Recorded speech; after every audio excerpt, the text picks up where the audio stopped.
Good morning to all of you my dear student. कैसे हैं आप सब?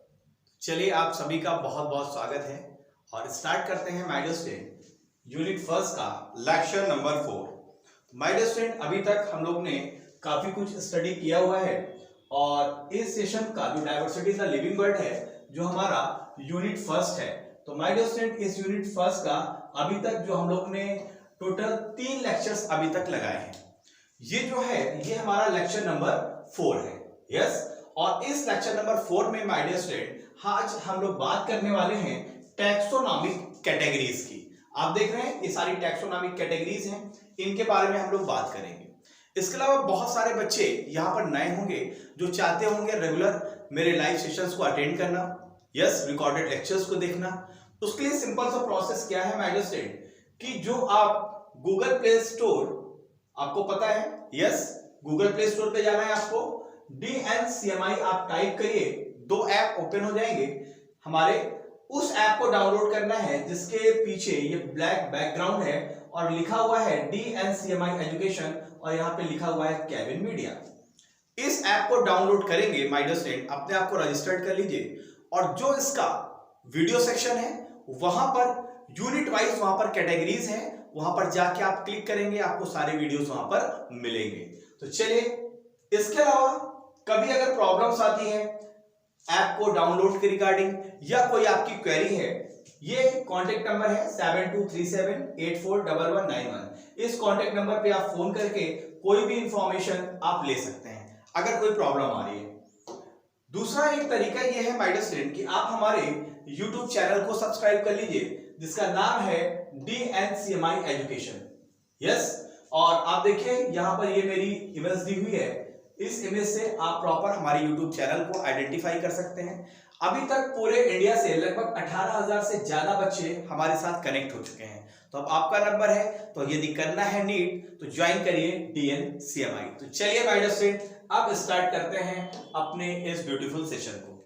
और आपको पता है जब भी हम सेशन को स्टार्ट करते हैं तो जैसे कि अभी हमारा ये लेक्चर नंबर 4 है, यस, तो लेक्चर नंबर 3 जो उसके पहले हमने लगाया था, जरा हम लोग उसका रिकैप कर लेते हैं। रिकैप का मतलब है कि क्या हमने स्टडी किया था। तो माय डियर स्टूडेंट, पिछले लेक्चर नंबर 3 में हम लोग ने बात करी थी ICBN की, जिसका फुल फॉर्म होता है international code of botanical nomenclature. ये यूनिवर्सल रूल्स होते हैं पूरी दुनिया में। कभी भी किसी प्लांट्स का नॉमेनक्लेचर करना है, किसी ऑर्गेनिज्म का नॉमेनक्लेचर करना है, वहां पर ये रूल्स फॉलो होते हैं। ये रूल्स क्या हैं, इन सभी को हम लोग ने 9 पॉइंट्स, लगभग 8 पॉइंट्स में बात किया था माय डियर स्टूडेंट। तो जो भी बच्चे यहाँ पर नए हैं, अगर ICBN को पूरा समझना चाहते हैं तो जरूर इस लेक्चर नंबर 3 को लगाइए, आपके सारे कॉन्सेप्ट्स क्लियर हो जाएंगे।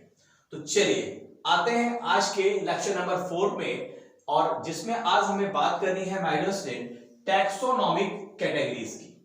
अगर हम बात करें कि टैक्सोनॉमिक कैटेगरीज क्या है माय डियर स्टूडेंट, तो देखिए यही सारी टैक्सोनॉमिक कैटेगरीज हैं: kingdom, division, class, order, family, genus और स्पीसीज। इनका क्या कैरेक्टरिस्टिक्स है, कैसे हम किसी पर्टिकुलर ऑर्गेनिजम्स को किस बेस पर इन कैटेगरी पे रखेंगे, प्लेस करेंगे, इन सारी बातों को हम लोग क्लियर करने वाले हैं। तो चलिए माय डियर स्टूडेंट स्टार्ट करते हैं अपने इस ब्यूटीफुल सेशन को। सबसे पहले आप देखिए टैक्सोनॉमिक कैटेगरीज में सबसे पहला जो नंबर आता है वो किंगडम का आता है। किंगडम के बाद आता है हमारा डिवीजन या फाइलम। आपको पता है डिवीजन वर्ड हम कहां पर यूज करते हैं, प्लांट के केस में, और फाइलम कैटेगरी को हम यूज करते हैं एनिमल केस में। थर्ड आता है हमारा क्लास, फोर्थ आती है taxonomic category order, fifth taxonomic category जो हमारी आती है वो आती है फैमिली, सिक्स टैक्सोनॉमिक कैटेगरी आती है हमारी जीनस, और सेवेंथ हमारी जो टैक्सोनॉमिक कैटेगरीज है माय डियर स्टूडेंट वो है स्पीसीज। एक्चुअली ये जो 7 आप टैक्सोनॉमिक कैटेगरीज देख रहे हैं माय डियर स्टूडेंट, ये ऑब्लिगेट, फिर से लिख देता हूं इस पॉइंट को, ये कौन सी कैटेगरी है, ऑब्लिगेट टैक्सोनॉमिक कैटेगरीज होती हैं। मतलब जब किसी ऑर्गेनिजम्स का, चाहे वो प्लांट हो या एनिमल हो, आपको इन 7 कैटेगरीज को लिखना ही पड़ेगा उस पर्टिकुलर ऑर्गेनिजम्स के रेफरेंस में। अगर इसमें से कोई भी एक कैटेगरीज आप नहीं लिखते हैं तो क्लासिफिकेशन को अधूरा माना जाएगा, इनकम्प्लीट माना जाएगा। क्लियर हुई मेरी बात? इसलिए अगर कोई आपसे पूछे कि ऑब्लिगेट टैक्सोनॉमिक कैटेगरीज कौन सी है माय डियर स्टूडेंट, तो यही 1 2 3 4 5 6 7, यही 7 को हम ऑब्लिगेट टैक्सोनॉमिक कैटेगरीज कहते हैं। यस, मतलब इसके अलावा और भी टैक्सोनॉमिक कैटेगरीज है, आपको पता है सब कैटेगरीज है, जैसे सब स्पीसीज है, सब फैमिली है, सब जीनस है, सब ऑर्डर है, लेकिन ऑब्लिगेट जो टैक्सोनॉमिक कैटेगरीज हैं वो यही 7 है। तो अगर आपसे क्वेश्चंस पूछता है, मान लो इसमें से एक कैटेगरी गायब कर दिया और आपसे पूछ लिया इसमें से कौन सी ऑब्लिगेट टैक्सोनॉमिक कैटेगरी नहीं है, तो पहले तो आपको यह पता होना चाहिए ना कि कौन कौन सी है। क्लियर है मेरी बात? चलिए थोड़ा सा और आगे बढ़ते हैं, और ये जो एक हायरार्की दी हुई है किंगडम से लेके स्पीसीज तक या स्पीसीज से लेके किंगडम तक, जरा इस हायरार्की की बात कर लेते हैं। तो सबसे पहले अगर हम बात करें माय डियर स्टूडेंट कि जब भी आप स्पीसीज से ऊपर की ओर बढ़ेंगे, मतलब स्पीसीज से जीनस आएंगे, जीनस से फैमिली आएंगे, ऑर्डर, क्लास, डिवीजन और किंगडम, तो जैसे ही नीचे से ऊपर की ओर बढ़ेंगे तो देखिए क्या लिखा हुआ है कि number of common character, common character क्या हो जाएंगे? डिक्रीज हो जाएंगे। मतलब सबसे ज्यादा कॉमन कैरेक्टर कहां मिलेगा? स्पीसीज में, और सबसे कम कॉमन कैरेक्टर कहां पे मिलेगा? डिवीजन पे। जैसे सिंपल सी बात है, आपको पता है आर.एस. विटाकर ने 5 किंगडम सिस्टम दिया था। Yes, Monera, protista, Plantae, fungi और एनिमेलिया। तो आपको पता है माय डियर स्टूडेंट, जैसे सपोज दैट कोई एक ऑर्गेनिज्म है, वो प्लांट है, तो कॉमन कैरेक्टर कितना कम है भाई? अगर ये ऑटोट्रॉफिक है, इसमें क्लोरोप्लास्ट है, तो हम इसको प्लांट की कैटेगरी में रख देंगे। मतलब हमने सिर्फ एक कॉमन कैरेक्टर लिया और हमने इसको किंगडम प्लांटी में क्लासिफाई कर दिया। कितना आसान था। मतलब नंबर ऑफ कॉमन कैरेक्टर्स क्या है? किंगडम में सबसे कम है। लेकिन अगर इस प्लांट की पर्टिकुलर स्पीसीज को हमें डिटरमाइन करना हो तो इसके स्पीसीज के लिए बहुत सारे नंबर ऑफ कॉमन कैरेक्टर्स होंगे, उसे हमें आइडेंटिफाई करना होगा, तभी उस पर्टिकुलर स्पीसीज में हम उस ऑर्गेनिज्म को रख पाएंगे। मेरी बात समझ में आ रही है आपको? किंगडम में सबसे कम कॉमन कैरेक्टर होंगे और सबसे ज्यादा कॉमन कैरेक्टर कहां पर होंगे? स्पीसीज में होंगे। इसका मतलब क्या है? अगर स्पीसीज से आप जीनस में आएंगे तो number of common character in comparison of species genus में क्या हो जाएंगे? कम हो जाएंगे। जीनस से अगर फैमिली की तुलना आप करेंगे तो जीनस में नंबर ऑफ कैरेक्टर थोड़े ज्यादा होंगे इन कंपेयर ऑफ फैमिली। इसी तरीके से फैमिली में नंबर ऑफ कॉमन कैरेक्टर्स कम होंगे इन कंपैरिजन ऑफ ऑर्डर। ऑर्डर और क्लास के कंपैरिजन में देखिए कि नंबर ऑफ कॉमन कैरेक्टर यहां पर ज्यादा होंगे ऑर्डर में और क्लास में कम होंगे। और इसी तरह डिवीजन और फाइलम में होगा, और फाइनली जब हम किंगडम में पहुंचेंगे तो सबसे कम नंबर ऑफ कॉमन कैरेक्टर्स आपको किंगडम में ही मिलेंगे।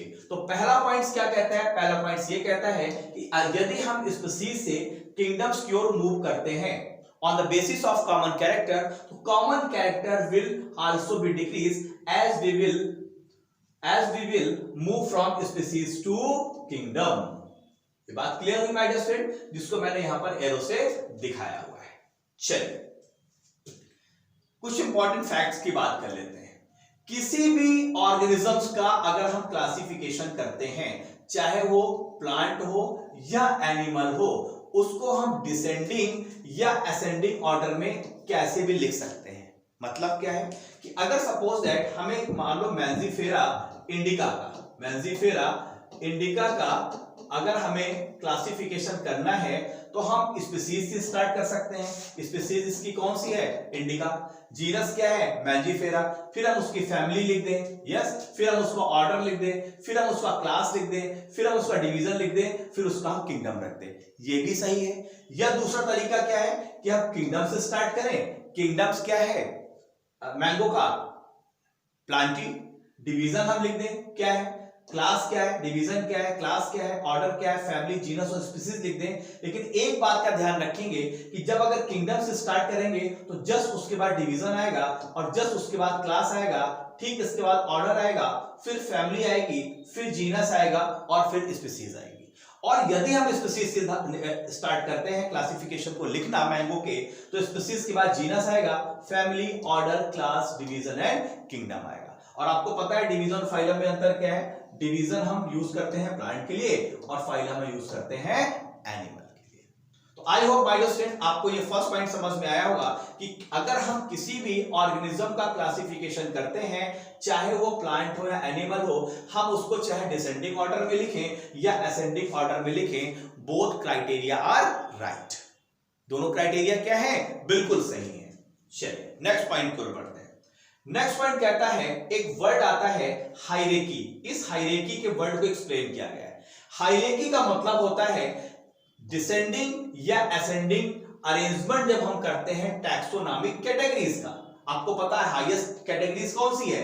किंगडम। तो अगर किंगडम से हम स्पीसीज क्या है? सबसे स्मॉलेस्ट कैटेगरी है। तो अगर हायर से लोअर कैटेगरीज की ओर आ रहे हैं तो ये क्या है? डिसेंडिंग ऑर्डर है। और अगर लोअर से किंगडम की ओर हम जा रहे हैं तो ये असेंडिंग ऑर्डर है। तो ये कह रहा है कि अगर हम टैक्सोनॉमिक कैटेगरी को चाहे हम डिसेंडिंग ऑर्डर में या हम असेंडिंग ऑर्डर में अरेंजमेंट करते हैं तो ये जो प्रोसेस है इसी को हम बोलते हैं हायरार्की।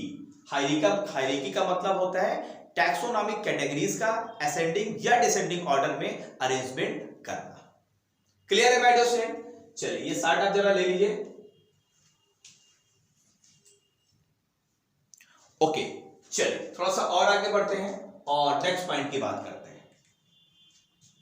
स्पीसीज की बात मैंने आपको बता ही दी कि ये स्मॉलेस्ट टैक्सोनॉमिक कैटेगरीज है और इसको हम क्लासिफिकेशन की बेसिक यूनिट भी बोलते हैं और यहां से नीट में क्वेश्चन आया है और आगे भी संभावना है। स्पीसीज को मैंने क्या बताया? स्मॉलेस्ट टैक्सोनॉमिक कैटेगरीज है। यस, कौन सी? स्पीसीज। नेक्स्ट पॉइंट बात करते हैं। Higher the category, greater is the difficulty of determining the relationship to other taxa at the same level। भाई जैसे जैसे आप ऊपर की ओर बढ़ते जाएंगे वैसे वैसे आपको प्रॉब्लम होने वाली है रिलेशनशिप को प्रॉपर क्लियर करने में दूसरे टैक्सा के साथ। जैसे सपोज दैट भाई स्पीसीज का निर्धारण करने में आपने बहुत सारे कैरेक्टर्स हैं, आसानी से स्पीसीज का डिटरमाइन कर लिया आपने, लेकिन जैसे स्पीसीज से जीनस की ओर बढ़ेंगे तो यहां पर क्या कह रहा है कि जैसे जैसे कैटेगरी बढ़ रही है, मतलब जैसे हम स्पीसीज से जीनस की ओर बढ़ेंगे तो यहां पर थोड़ी सी आपको मुश्किल आने वाली है, क्योंकि क्या है नंबर ऑफ कॉमन कैरेक्टर्स क्या हो रहे हैं? कम होते जा रहे हैं। तो भैया जितने कॉमन कैरेक्टर्स कम होते जाएंगे उतनी ज्यादा डिफिकल्टीज बढ़ती जाएगी। क्या कह रहा है? Higher the category greater is the difficulty of determining the relationship of other taxa at the same level। मतलब क्या है कि भैया जीनस का स्पीसीज के साथ किस तरह का रिलेशन होगा। अगर जीनस मैंजीफेरा है तो स्पीसीज इंडिका अगर मैंगो की है तो किस तरीके से हम रिलेशन बनाएं कि ये जो जीनस है वो मैंजीफेरा के अंदर ये इंडिका ही हम रखें। बात समझ में आ रही है? जैसे हमने ऑर्डर का डिसाइड कर लिया तो इसी ऑर्डर के अंदर बहुत सारी फैमिली भी तो आती हैं। जैसे एक फैमिली के अंदर बहुत सारे जीनस आते हैं, जिस तरह से एक जीनस के अंदर बहुत सारी स्पीसीज आते हैं, तो जैसे जैसे ऊपर की ओर आप बढ़ते जाएंगे उतनी ज्यादा प्रॉब्लम्स क्रिएट होती है, डिफिकल्टीज आती है। प्रॉब्लम मत कहिए, डिफिकल्टीज आती है रिलेशनशिप को प्रॉपर डिटरमाइन करने में। जैसे मैंजीफेरा इंडिका, तो मैंजीफेरा क्या है? जीनस। स्पीसीज क्या है? इंडिका। तो अब मैंजीफेरा के अंदर चूंकि बहुत सारी स्पीसीज हैं तो पर्टिकुलर किस स्पीसीज को मैंजीफेरा के अंदर रखना है इसके डिटरमिनेशन में क्या होगी? प्रॉब्लम होगी। क्योंकि स्पीसीज के डिटरमिनेशन में तो प्रॉब्लम नहीं हुई क्योंकि नंबर ऑफ कॉमन कैरेक्टर्स क्या थे? बहुत ज्यादा थे। मेरी बात आपको समझ में आई माय डियर स्टूडेंट? तो इस तरीके से हम लोग ने ये पॉइंट ऊपर देखे और एक पॉइंट नीचे हम लोग ने ये देखा। चलिए थोड़ा सा और बढ़ते हैं और थोड़े से इन टैक्सोनॉमिक कैटेगरीज से रिलेटेड जो कैरेक्टरिस्टिक्स हैं जरा उनकी बात कर लेते हैं। यस, आप देखिए एक क्लासिफिकेशन माय डियर स्टूडेंट दिया हुआ है आपके एनसीईआरटी में और वो क्लासिफिकेशन मैंगो का है। यस, तो मैंगो का क्लासिफिकेशन में उसका किंगडम क्या है, डिवीजन क्या है, क्लास क्या है, ऑर्डर क्या है, फैमिली क्या है, जीनस क्या है, स्पीसीज क्या है, आपको पता होना चाहिए। तो ये जरूर आप याद करिएगा माय डियर स्टूडेंट। जैसे पहले हम बात करते हैं तो मैंगो का किंगडम क्या है? प्लांटी। यस, डिवीजन क्या होता है इसका? एंजियोस्पर्म। एंजियोस्पर्म किसको बोलते हैं? ऐसे प्लांट जहां पर उसके सीड क्या है? ढके हुए, कवर्ड है, फ्रूट के अंदर है। यस, तो डिवीजन इसका क्या हो गया? एंजियोस्पर्म। क्लास इसका क्या है? डाइकोटिलिडनी, मतलब एम्ब्रियोनिक लीफ कितनी है? 2 है। ऑर्डर इसका क्या है? सेपिनडेल्स। फैमिली क्या है इसकी? एनाकार्डेसी। जीनस क्या है? मैजीफेरा। एंड स्पीसीज क्या है? इंडिका। तो साइंटिफिक नेम क्या हो गया इसका? मैजीफेरा इंडिका। अब यहां पर क्या है कॉमन माइंड में रखने वाली बात, तो इसका माय डियर स्टूडेंट ये है ऑर्डर और फैमिली, यहां से क्वेश्चन बन सकता है। क्योंकि किंगडम आपको पता ही है, प्लांटी है क्योंकि प्लांट है। डिवीजन भी आपको पता है, एंजियोस्पर्म आसान है। क्लास भी आपको पता है, डाइकोटिलिडनी है।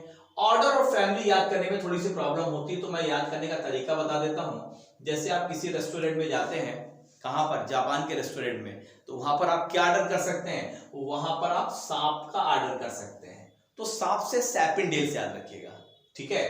और फैमिलीज की कैसी है? फैमिली जैसे एनाकोंडा है, तो एनाकोंडा से क्या आ जाएगा? एनाकार्डिशी। तो एनाकोंडा भी सांप हो गया और आर्डर भी सैपिनडेल्स हो गया। तो आर्डर हो गया इसका सैपिनडेल्स और फैमिली हो गई इसकी एनाकार्डिशी। तो अगर आप ऑर्डर और फैमिली याद रखेंगे तो जीनस स्पीसीज आपको पता ही है, जीनस मैजीफेरा हो गया और स्पीसीज इंडिका हो गया। तो ये तो आपको याद रहेगा। तो इन दोनों चीजों को आपको माइंड में रखना है कि पर्टिकुलर मैंगो का ऑर्डर क्या होता है और फैमिली क्या होती है। ये क्वेश्चन आपसे पूछा जा सकता है। चलिए और आगे थोड़ा सा बढ़ते हैं। यस, अब हम लोग बात करेंगे एक एक टैक्सोनॉमिक कैटेगरीज की, चाहे बात किंगडम की हो, डिवीजन की हो, क्लास की हो और ऑर्डर की हो। जरा इन चारों के बारे में हम लोग देख लेते हैं, बाद में जो 3 कैटेगरी है उसके बारे में बात करेंगे। जैसे कि मैंने आपको किंगडम के बारे में माय स्टूडेंट बताया कि ये सबसे क्या है? बिगेस्ट ग्रुप है टैक्सोनॉमिक कैटेगरीज का। अब आपको पता है अगर प्लांटी है तो इस दुनिया में जितने भी प्लांट हैं, चाहे उसकी कोई भी स्पीसीज हो, कोई भी ऑर्डर हो, कोई भी जीनस हो, सब की सब हम किस में रख देंगे? प्लांटी में। अगर एनिमेलिया किंगडम है तो जितने भी एनिमल इस दुनिया में है सब एनिमेलिया में आ जाएंगे। अगर फंगी है तो माइकोटा में आ जाएंगे। तो इस तरीके से माय डियर स्टूडेंट किंगडम जो होता है, सारी टैक्सोनॉमिक कैटेगरीज में जो 7 टैक्सोनॉमिक कैटेगरीज हैं उसमें ये सबसे बिगेस्ट ग्रुप माना जाता है। डिवीजन की हम बात कर लें, इसमें वो सारे ऑर्गेनिजम्स को हम इंक्लूड्स करते हैं जो डिफरेंट क्लासेस से बिलोंग करते हैं और उसमें कुछ फ्यू कॉमन कैरेक्टर्स होंगे। क्योंकि जैसे जैसे आगे बढ़ रहे हैं कॉमन कैरेक्टर्स क्या हो रहे हैं? डिक्रीज हो रहे हैं। तो कॉमन कैरेक्टर अगर डिवीजन और क्लास में हम कंपैरिजन करेंगे तो ज्यादा कॉमन कैरेक्टर कहां पर मिलेंगे? क्लासेस मिलेंगे। कम कॉमन कैरेक्टर कहां पर मिलेंगे? डिवीजन में मिलेंगे। तो इस डिवीजन के अंतर्गत बहुत सारी क्लासेस आ जाती हैं। तो बहुत सारे एनिमल्स के क्लासेस को इस डिवीजन के अंतर्गत रखा गया है। क्यों? क्योंकि यहां पर कॉमन कैरेक्टर्स क्या हो जा रहे हैं? फ्यू हो जा रहे हैं। नेक्स्ट बात करते हैं क्लास की। अब क्लास में उन सारे ऑर्गेनिजम्स को रखेंगे जिसमें कई सारे ऑर्डर्स इस क्लास के अंतर्गत आ जाएंगे। Yes, class include organism of related order, जो भी रिलेटेड ऑर्डर्स हैं इस क्लास के अंदर आ जाएंगे और इसमें लेस सिमिलरिटीज होंगी देन ऑर्डर। क्यों लेस सिमिलरिटीज होंगी? क्योंकि नंबर ऑफ कॉमन कैरेक्टर्स क्या है क्लास में? कम है in comparison of order. Next बात कर लेते हैं ऑर्डर की।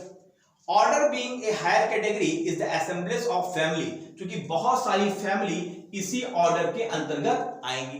अब फैमिली में नंबर ऑफ कॉमन कैरेक्टर्स क्या है? ज्यादा है, ऑर्डर में कम है। तो यहां पर फ्यू कॉमन कैरेक्टर्स के आधार पर पर्टिकुलर फैमिली के हम डिसीजन लेंगे। यस, तो ये क्या कह रहा है कि ऑर्डर में कई फैमिली को हम रखेंगे। जैसे एक एग्जांपल यहां पर दिया गया है कि जैसे कन्वोल्यूशी फैमिली है और सोलोनेसी है, ये दोनों फैमिली हैं। इसको एक सिंगल ऑर्डर है जिसका नाम है पोलीमोनियल्स। इस ऑर्डर के अंतर्गत इन दोनों फैमिली को रख दिया गया है। यस, और ये जो पोलीमोनियल्स है ये एक लार्ज ऑर्डर है डाइकोटिलिडनस का। तो एक सिंपल सा एग्जांपल है कि किस तरीके से एक ऑर्डर के अंदर देखिए 2 फैमिली रख दी गई हैं। तो इसका मतलब क्या है कि जैसे जैसे आप जैसे किंगडम में गए तो कई डिवीजन आ गए, इस डिवीजन के अंदर कई क्लास आ गए, इस क्लास के अंदर कई ऑर्डर आ गए, इस ऑर्डर के अंदर कई फैमिली आ जाएगी, फैमिली के अंदर कई जीनस आ जाएंगे और जीनस के अंदर कई स्पीसीज आ जाएंगे। चलिए थोड़े से और हम लोग कैरेक्टरिस्टिक्स की बात कर लेते हैं। 4 कैटेगरी हम लोग ने यहाँ पर देख ली है माय डियर स्टूडेंट, और अब हम लोग बात करेंगे 3 और कैटेगरीज की, फैमिली की। फैमिली क्या है? देखो, अगर फैमिली का डिसीजन लेना है किसी पर्टिकुलर ऑर्गेनिजम्स के लिए तो वहां पर हम पर्टिकुलर रिप्रोडक्टिव या फ्लोरल कैरेक्टर्स को आधार बनाते हैं। क्योंकि रिप्रोडक्टिव फ्लोरल कैरेक्टर एक ही तो है भाई। एंजियोस्पर्म में फ्लावर क्या है? रिप्रोडक्टिव ऑर्गन है ना, उसी में तो मेल और फीमेल रिप्रोडक्टिव ऑर्गन्स हैं, स्टेमन है, कार्पेल्स हैं, सब क्या है, रिप्रोडक्टिव ऑर्गन ही है। तो अगर फीमेल फैमिली का अगर हमें डिसीजन लेना है कि पर्टिकुलर प्लांट को किस फैमिली में रखना है, तो हम आधार बेटा किसको बनाएंगे, आधार बनाएंगे हम रिप्रोडक्टिव या फ्लोरल कैरेक्टर, या हम कह सकते हैं सेक्सुअल कैरेक्टर्स को आधार बनाएंगे। क्लियर है? एग्जाम्पल के रूप में 3 different genre Solanum, petunia and धतूरा, उसको एक ही फैमिली सोलोनेसी के अंतर्गत रख दिया गया है। क्लियर है मेरी बात, जो अभी पिछले भी मैं आपको बता के आया हूं। तो फैमिली को डिसाइड करने के लिए, पर्टिकुलर प्लांट की फैमिली को डिसाइड करने के लिए प्लांट्स के रिप्रोडक्टिव या फ्लोरल कैरेक्टर्स को हम आधार बनाते हैं। क्लियर है? नेक्स्ट पॉइंट, अगर हमें बात करें जीनस की, तो आपको पता है जीनस में क्या होगा, बहुत सारी रिलेटेड स्पीसीज आ जाएंगी। Yes, which has more character in common in comparison to species of the genera. अब जनरा में क्या है, कॉमन कैरेक्टर्स कम है, किसके कंपैरिजन में, स्पीसीज के कंपैरिजन में। तो एक जीनस के अंतर्गत कई स्पीसीज आ सकती हैं। क्लियर है? तो स्पीसीज आपको पता है ये क्या है, स्मॉलेस्ट टैक्सोनॉमिक कैटेगरीज है। और यदि हमें स्पीसीज का डिटर्मिनेशन करना है, अब यहां पर बहुत इंपॉर्टेंट पॉइंट है, अगर हमें स्पीसीज का डिटर्मिनेशन करना है तो हम मॉर्फोलॉजिकल कैरेक्टर्स को आधार बनाते हैं माय डियर स्टूडेंट। फैमिली में किसको आधार अब हम बना रहे थे, फैमिली में हम आधार बना रहे थे रिप्रोडक्टिव या फ्लोरल कैरेक्टर्स को, लेकिन यदि हमें स्पीसीज का डिटर्मिनेशन करना है तो हम मॉर्फोलॉजिकल कैरेक्टर्स को आधार बनाते हैं। और आपको पता है स्पीसीज क्या है, अगर हम स्पीसीज की बात करें तो taxonomic studies consider a group of individual organism with fundamental similarities as a species. आप देखिए ह्यूमन क्या है, एक स्पीसीज है। तो पर्टिकुलर स्पीसीज में, जैसे हमारी स्पीसीज क्या है, सैपियंस है। यस, अगर हम बात करें प्लांट की, जैसे मैंजीफेरा इंडिका, इंडिका क्या है, स्पीसीज है। तो एक स्पीसीज के अंदर उन्हीं मेंबर्स को रखेंगे जो आपस में इंटरब्रीड कर सकते हो और फर्टाइल प्रोजेनी दे सकते हो। तो पहली शर्त क्या है, पहली शर्त यह है कि स्पीसीज में उन्हीं मेंबर्स को रखेंगे जो आपस में इंटरब्रीड कर सकते हो। यस, और दूसरा वो फर्टाइल प्रोजेनी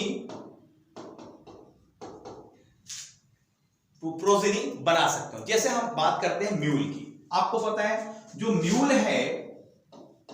है जिसको हम खच्चर बोलते हैं, ये कैसे बनता है, जब डंकी और प्लस हॉर्स के बीच में मेटिंग होती है। अब डंकी की स्पीसीज अलग है और हॉर्स की स्पीसीज क्यों अलग है, देखो दोनों में मेटिंग तो हो रही है, मतलब इंटरब्रीडिंग तो हो रही है, लेकिन ये दूसरी शर्त पूरी नहीं हो रही है, मतलब इसकी जो प्रोजेनी है वो फर्टाइल नहीं है। म्यूल क्या है, ये फर्टाइल नहीं है, ये प्रोजेनी नहीं बना सकता, इस पर रिप्रोडक्शन की पावर नहीं है, इसलिए डंकी और हॉर्स को हमने क्या कर दिया, अलग अलग कर दिया। तो इस तरीके से माय डियर स्टूडेंट हम लोग ने फैमिली, जीनस और स्पीसीज को समझा।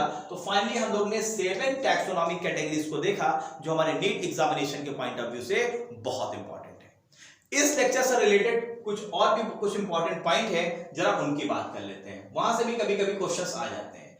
कुछ स्पीसीज के फॉर्म्स भी देख लेते हैं। जैसे मैंने क्या बताया, एक जीनस के अंदर कई स्पीसीज हो सकती हैं, तो स्पीसीज के टाइप्स भी हैं, कैसे वो बने हैं इसके आधार पर।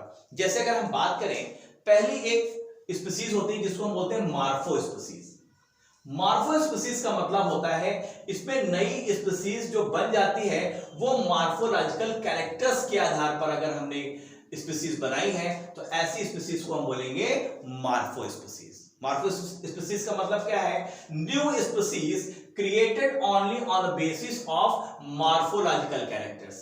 मतलब स्पीसीज तो है लेकिन उनके मार्फोलॉजिकल कैरेक्टर्स अलग अलग हैं, तो ऐसे स्पीसीज को हम क्या बोलेंगे, मार्फो स्पीसीज। नेक्स्ट आ जाए टैक्सोनॉमिक स्पीसीज। जनरली जो हम लोग लिखते हैं वो टैक्सोनॉमिक स्पीसीज है, और इसमें जिसमें हम बाइनॉमियल नेम देते हैं जैसे मैंजीफेरा इंडिका है, वो क्या है, टैक्सोनॉमिकल स्पीसीज है। नेक्स्ट बात कर लेते हैं सिबलिंग स्पीसीज। यस, बहुत इंपॉर्टेंट पॉइंट है सिबलिंग स्पीसीज। ये स्पीसीज जब species which are difficult to distinguish on the basis of morphological character but are not able to interbreed are referred as sibling species. Sibling species वो species है कि जब वो species जिसमें दिक्कत हो रही है उसको आइडेंटिफाई करने में उसके मार्फोलॉजिकल कैरेक्टर्स के आधार पर, लेकिन आपको पता है ये दोनों स्पीसीज इंटरब्रीड नहीं कर सकती, नॉट एबल टू इंटरब्रीड, ऐसी स्पीसीज को हम बोलेंगे सिबलिंग स्पीसीज। मतलब बाहर से देखने में तो बिल्कुल एक जैसी हैं, मेरी बात समझ रहे हैं, बाहर से देखने में आप इन पे अंतर नहीं कर सकते। मान लो ये दो स्पीसीज हैं तो बिल्कुल दोनों एक जैसी हैं, इसमें अंतर नहीं कर सकते, लेकिन ये आपस में इंटरब्रीड नहीं कर सकती, ऐसी स्पीसीज को बोलते हैं my dear friend sibling species. Clear है? नेक्स्ट पॉइंट, नेक्स्ट आता है एलोपैट्रिक स्पीसीज। एलोपैट्रिक स्पीसीज वही गैलापागोस आइसलैंड वाला जिसमें डार्विन गए थे देखने। यस, फिंचेस की आपने देखा था वहां पर जो बीक थी, चोंच थी, उसका अलग अलग मॉर्फोलॉजी उसकी हो गई थी ऑन द बेसिस ऑफ कि वहां पर फूड कैसा अवेलेबल था। अगर वहां पर फूड टाइट थे तो बीक्स कुछ दूसरी तरीके का स्ट्रक्चर्स था। तो इस तरीके की स्पीसीज को बोलते हैं एलोपैट्रिक स्पीसीज। ये स्पीसीज कैसे बन जाती हैं? जब जियोग्राफिकल आइसोलेशन हो जाता है। तो इसके जियोग्राफिकल आइसोलेशन का मतलब क्या है? मान लो ये पर्टिकुलर एक कॉन्टिनेंटल है और यहां पर एक स्पीसीज, यहां पर दूसरी स्पीसीज, तीसरी स्पीसीज और चौथी स्पीसीज। अब ये स्पीसीज यहां नहीं जा पा रही है, ये स्पीसीज यहां नहीं जा पा रही है, यहां पर नहीं जा रही, यहां पर फूड अलग है, यहां का फूड अलग है, यहां का फूड अलग है, यहां का फूड अलग है। तो फीडिंग के लिए जो उसकी बीक्स हैं उसके स्ट्रक्चर्स में भी चेंजेस आएंगे। तो स्पीसीज तो एक थी, लेकिन on the basis of geographical isolation अब वो मिल ही नहीं पा रही और उनमें मॉर्फोलॉजिकल चेंजेस वहां पर देखने को मिल रहे हैं। तो ऐसी स्पीसीज को हम बोलते हैं एलोपैट्रिक स्पीसीज। कैसे बनती हैं? जियोग्राफिकल आइसोलेशन की वजह से बन जाती है। यस, नेक्स्ट पॉइंट बात करते हैं। Yes, sympatric species. Sympatric species, ये स्पीसीज तब क्रिएटेड होती हैं as a result of reproductive isolation. Yes, sympatric species का मतलब क्या है भैया? दो स्पीसीज के बीच में एक रिप्रोडक्टिव आइसोलेशन हो गया, मतलब पता चला एक स्पर्म दूसरा स्पीसीज उसके स्पर्म को रिसीव ही नहीं कर रहा है। यस, प्रॉपर तरीके से केमिकल कम्युनिकेशन ही नहीं है। तो ये क्या हो गया? एक तरीके का सेक्सुअल आइसोलेशन हो गया। तो अगर इस तरीके से स्पीसीज बनती हैं तो ऐसी स्पीसीज को हम बोलते हैं सिम्पैट्रिक स्पीसीज। तो इस तरीके से माय डियर स्टूडेंट हम लोगों ने यहां पर टाइप देखे कि किस तरीके से डिफरेंट स्पीसीज बन जाती हैं। मार्फो स्पीसीज, टैक्सोनॉमिक स्पीसीज जो हम लोग यूज करते हैं, सिबलिंग स्पीसीज, एलोपैट्रिक स्पीसीज और सिम्पैट्रिक स्पीसीज। तो माय डियर स्टूडेंट यहां पर जो क्वेश्चंस आता है वो आपको एग्जांपल भी दे सकते हैं और पूछ सकते हैं ये किस तरीके के स्पीसीज का एग्जांपल है। क्लियर है? तो अगर आपको डेफिनेशन पता है तो आप प्रॉपर आइडेंटिफाई कर देंगे, क्योंकि वहां पर एग्जांपल दिया हुआ। जैसे उन्होंने एग्जांपल दिया भैया जियोग्राफिकल आइसोलेशन की वजह से वो उस स्पीसीज की कैटेगरी को आपको बताना है जो जियोग्राफिकल आइसोलेशन की वजह से बन गई है। तो कौन सी हो गई? एलोपैट्रिक हो गई। दो ऐसी स्पीसीज हैं जिसको आप देखकर दोनों में डिफरेंस नहीं कर सकते, लेकिन वो इंटरब्रीड भी नहीं कर सकती, ऐसी स्पीसीज को क्या बोलेंगे? उसको हम बोलेंगे सिबलिंग स्पीसीज। तो इस तरीके से माय डियर स्टूडेंट आपको डिफिनीशन दी जा सकती है और आपसे पूछा जा सकता है कि यस ये किस तरीके की स्पीसीज है। तो आई होप आपको ये सारे टर्म्स क्लियर हो गए होंगे माय डियर स्टूडेंट, जो हमारे नीट एग्जामिनेशन के पॉइंट ऑफ व्यू से बहुत ही इंपॉर्टेंट है। तो इस तरीके से फाइनली आज यहां तक लेक्चर्स को देखा और अब हम देख लेते हैं कुछ इंपॉर्टेंट है। एक टर्म आता है ट्राइब। ट्राइब जो होता है इसको एक इंटरमीडिएट कैटेगरी होती है किसके किसके बीच में? सब फैमिली और जीनस के बीच की एक इंटरमीडिएट कैटेगरी है जिसको बोलते हैं ट्राइब। यस, तो डायरेक्ट क्वेश्चन यहां से आ सकता है। नेक्स्ट पॉइंट, बहुत सारी कैटेगरी जो क्लासिफिकेशन की आप देख रहे हैं, डिवीजन से लेके कहां तक? जीनस तक, वो सारी कैटेगरी वास्तव में रियल एग्जिस्टेंस उसका नहीं है, सिर्फ स्पीसीज ही एक ऐसी कैटेगरी है जिसका रियल एग्जिस्टेंस आप नेचर में देखते हैं। कभी किंगडम आपने नेचर में देखा है? कभी आपने डिवीजन देखा है? कभी क्लास देखा है? फैमिली, जीनस देखा है? लेकिन स्पीसीज आप देखते हैं। ह्यूमन क्या है? एक स्पीसीज है। यस, तो रियल एग्जिस्टेंस जिस कैटेगरी का है, टैक्सोनॉमिक कैटेगरी का, वो स्पीसीज है। तो यहां से भी एक स्टेटमेंट के रूप में क्वेश्चन बन सकता है। Next point, there are 7 obligate categories. वही 7 ऑब्लिगेट कैटेगरी कौन कौन सी? Kingdom, division, class, order, family, genus और स्पीसीज। इन्हीं 7 ऑब्लिगेट कैटेगरी, इनको ऑब्लिगेट कैटेगरीज बोलते हैं, मतलब इसका कोई विकल्प नहीं है। अगर आप क्लासिफिकेशन किसी पर्टिकुलर ऑर्गेनिज्म का करते हैं तो इन्हीं 7 कैटेगरीज को आपको वहां पे लिखना होगा। लास्ट पॉइंट, इवोल्यूशन की यूनिट क्या होती है? पॉपुलेशन, मतलब पॉपुलेशंस के बीच में ही आपको इवोल्यूशन देखने को मिलेगा। तो इस तरीके से माय डियर स्टूडेंट, ये कुछ 4 पॉइंट्स थे जो आप नीट एग्जामिनेशन के पॉइंट ऑफ व्यू से बहुत ही इंपॉर्टेंट है। तो फाइनली माय डियर स्टूडेंट, अब हम लोग लेक्चर्स के लास्ट पड़ाव पे आ चुके हैं और यहां पर लेक्चर्स को मैं फिनिश करता हूं। कैसा लगा ये लेक्चर्स? अगर माय डियर स्टूडेंट, अगर आपको अच्छा लगा है, अपने दोस्तों के साथ जरूर शेयर करिए। यूट्यूब चैनल को हमारे सब्सक्राइब करिए, यस, जिससे आपको इसी तरीके से फ्री लेक्चर्स मिलते रहेंगे। तो thank you very much to all of you my dear student. I am very proud to be an Indian. Thank you, bye bye, see you, bye.